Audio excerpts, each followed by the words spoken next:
दोस्तों, स्वागत करते हैं आपका अपने चैनल में। तो दोस्तों, कैसे हैं आप सब? आशा करते हैं आप सभी स्वस्थ होंगे। तो दोस्तों, आज हम आपको एक ऐसे स्थान की जानकारी देंगे जिस स्थान को दुनिया के 7 अजूबों में से एक माना जाता है। दोस्तों, एक ऐसी भव्य इमारत जो प्रेम और प्यार की प्रतीक की निशानी है। दोस्तों, एक ऐसा स्थान जिसे बनाने के लिए 22 से भी ज्यादा साल लगे। जी हाँ दोस्तों, आपने बिल्कुल सही समझा। आज हम बात करेंगे भारत के एक ऐसे स्थान के बारे में, एक ऐसी भव्य इमारत के बारे में जिसको ताजमहल के नाम से नवाजा जाता है। दोस्तों, जब अमेरिका के पूर्व राष्ट्रपति बिल क्लिंटन भारत में आए थे तो ताजमहल को देखने के बाद उन्होंने कहा था, आज मुझे एहसास हुआ इस दुनिया में 2 ही तरह के लोग हैं, एक वो जिन्होंने ताज देखा है और एक वो जिन्होंने ताज नहीं देखा है। तो दोस्तों, आज हम उस भव्य इमारत के इतिहास के बारे में जानकारी प्राप्त करेंगे। हो सकता है आपने इसके बारे में पहले भी सुना हो, परंतु आज हम जो आपको चौंकाने वाली कुछ ऐसी बातें बताने वाले हैं जो शायद ही आपने कभी सुनी हो। दोस्तों, होंगी दुनिया में कुछ एक से एक बढ़कर इमारतें, लेकिन ताज जैसी इमारत दुनिया में कोई भी नहीं है और इसकी बुनियाद में एक बादशाह ने अपना दिल रखा हुआ है। तो दोस्तों, चलिए देर फिर किस बात की है, हम चलते हैं ताजमहल की उस भव्य यात्रा की ओर। दोस्तों, शायद आप सबको पता होगा कि ताजमहल का दुनिया में कितना नाम है। ताजमहल दुनिया के 7वें अजूबों में से एक है तथा ताजमहल भारत का एक ऐसा राष्ट्रीय स्मारक भी है जिसका निर्माण शाहजहां ने अपनी पत्नी मुमताज महल की याद में करवाया था। तो दोस्तों, शासक शाहजहां ने अपनी पत्नी की सुंदरता से प्रभावित होकर इस महल को मुमताज महल की उपाधि दी थी। आगरा का ताजमहल पर्यटन विभाग की देखरेख में रहता है और इसे देखने के लिए दूर दूर से यात्री आते हैं।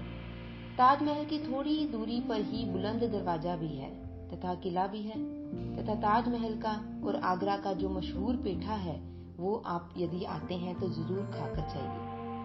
सूर्य की रोशनी की वजह से सुबह और शाम ताजमहल का रंग बदलता हुआ दिखाई देता है। सुबह के समय में सूरज की किरणों में इसका रंग पीला, दोपहर के समय में इसका रंग व्हाइट और शाम को जब चंद्रमा की किरणें पड़ती हैं तो इसका रंग व्हाइट और ब्लू कलर का नजर आता है। दोस्तों, शायद आपको ये जानकर हैरानी होगी कि ताजमहल के अंदर ऐसा माना जाता है कि वहां पर लाइट का प्रबंध करने की कोशिश बहुत की गई थी, परंतु सरकार ने जब 2-3 बार वहां पर प्रयास किया तो लाइट का प्रबंध अंदर ना होने की वजह से वो बार बार खराब हो जाती थी, शॉर्ट सर्किट आ जाता था, जिस कारण सरकार ने वहां पर लाइट का प्रबंध नहीं किया। दोस्तों, हजारों टूरिस्ट जो ताजमहल को देखने के लिए आते हैं वो ये नहीं जानते कि जो वो सामने देख रहे हैं वो ताजमहल का पिछला हिस्सा है। दरअसल जो शाही दरवाजा है वो नदी के दूसरी तरफ है। आज ज्यादातर टूरिस्ट ताजमहल को वैसा नहीं देख पाते जैसा कि शाहजहां चाहते थे। मुगल काल में ताजमहल तक पहुंचने के लिए नदी ही एक मुख्य रास्ता थी। ये एक तरह का हाईवे था। बादशाह और उनके शाही मेहमान नाव में बैठकर आते थे। नदी के किनारे एक चबूतरा हुआ करता था। नदी बढ़ती गई और वो बहुत पहले ही नष्ट हो गया। बादशाह और उनके मेहमान उसी चबूतरे से ताजमहल आया करते थे। दोस्तों, शाहजहां ने ताजमहल बनाने वाले मजदूरों के हाथ कटवा दिए थे, ऐसा कहा जाता है, लेकिन ये बात एक अफवाह जैसी लगती है क्योंकि इस बात का कोई प्रमाण मौजूद नहीं है। बहुत से इतिहासकारों का मानना है शाहजहां ने मजदूरों और कारीगरों को जिंदगी भर की पगार देकर ये करारनामा लिखवाया था कि वो दोबारा कभी भी ऐसी दूसरी इमारत नहीं बनवाएंगे और ताउम्र उन्हें पेंशन के रूप में उन्हें पैसे देने का वायदा किया था। ताजमहल की जो 4 मीनारें हैं ये बिल्कुल सीधी नहीं खड़ी हैं, बल्कि चारों बाहर की ओर झुकी हुई हैं और ऐसा इन्हें इसलिए बनाया गया था ताकि भूकंप जैसी आपदा आने पर यदि कभी इन पर कोई मुसीबत भी आए तो ये बाहर की ओर गिरे और मुख्य मकबरे को कोई नुकसान ना पहुंचे।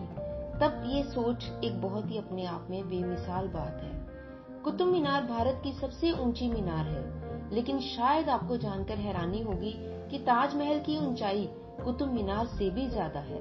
ताजमहल 73 मीटर ऊंचा है जबकि कुतुब मीनार की ऊंचाई 72.5 मीटर है। दुनिया में जितने भी ऐतिहासिक इमारतें मौजूद हैं, उनमें से सबसे सुंदर कैलीग्राफी ताजमहल पर हुई है। जब तक ताजमहल के बड़े दरवाजे से आप अंदर जाते हो, तो ताजमहल के दरवाजे पर लिखा हुआ ये सुलेख आपका स्वागत करता है। हे आत्मा, तू ईश्वर के पास विश्राम कर, ईश्वर के पास शांति से रह तथा उसकी परम शांति तुझ पे बरसे। दोस्तों, जिस वक्त शाहजहां बादशाह बना, वो मुगल सल्तनत का सबसे सुनहरा दौर था, या यूं कहें कि शाहजहां का जमाना मुगल हुकूमत के बसंत जैसा था। चारों ओर अमन और खुशहाली का माहौल था। प्रजा के लिए बादशाह को हुक्म सबसे ऊंचा हुक्म था। शाहजहां के बादशाह में लड़ाई नहीं होती थी। वे जबरदस्त शानो शौकत का दौर था। बादशाह को बड़ी बड़ी इमारतें बनवाने का बचपन से ही शौक था। उन्होंने मुगल वास्तुकला के साथ भारत के प्राचीन इतिहास को मिला दिया था। दुनिया में ये एक ऐसी भव्य इमारत बनकर हमारे सामने आई है जो कि हमने पहले कभी भी नहीं देखी थी। तो जाहिर है इसके लिए जो है संगमरमर का जो प्रबंध किया गया था वो काफी देशों से किया गया होगा और काफी स्थानों से इसके मंगवाया गया होगा। तो इसके लिए सफेद संगमरमर राजस्थान के मकराना से लाया गया था। जेड और क्रिस्टल चाइना से मंगवाया गया था। लेपिस लाजुली अफगानिस्तान से मंगवाया गया था और टर्क्योइस तिब्बत से मंगवाया गया था। कुल मिलकर इसमें ऐसे ही 28 किस्म के रत्नों को सफेद संगमरमर में जड़ा गया था। इन सब चीजों को विदेश से मंगवाया गया था और विदेश से जब आगरा लाने के लिए यहाँ पे मुश्किल आ रही थी, तो इनके लिए 1000 से भी ज्यादा हाथी इस्तेमाल किए गए थे। ताजमहल आज से करीब 400 साल पहले 1631 में बनना शुरू हुआ था और इसको बनने में 22 साल लगे। लगभग 1653 में ये पूरा हुआ। इसका निर्माण 20,000 मजदूरों और कारीगरों ने मिलकर किया था और वास्तुकला का ये शानदार नमूना दुनिया में कोई भी दूसरा नहीं है। ताजमहल के निर्माण के लिए हर चीज को हीरे की तरह परख कर चुना गया था। ताजमहल की दीवारों पर जो नक्काशी की गई है, इसकी तकनीकी इटली की कारीगरों से ली गई थी और जबरदस्त कारीगरों ने इसकी नक्काशी की थी। 1857 की क्रांति के दौरान अंग्रेजों ने ताज को काफी नुकसान भी पहुंचाया था। उन्होंने बहुत कीमती रत्नों को ताजमहल की दीवारों से खोदकर भी निकाला था। ताजमहल के मुख्य गुंबद का जो कलश है, वो किसी जमाने में वो सोने का हुआ करता था, पर 19वीं सदी के शुरुआत में सोने के कलश को बदलकर कांसे का कलश लगा दिया गया। दावे के साथ ये बात नहीं की जा सकती कि ताजमहल को डिजाइन किसने किया था, लेकिन दोस्तों ये जरूर कहा जा सकता है कि 37 लोगों की टीम ने मिलकर ये नक्शा तैयार किया था।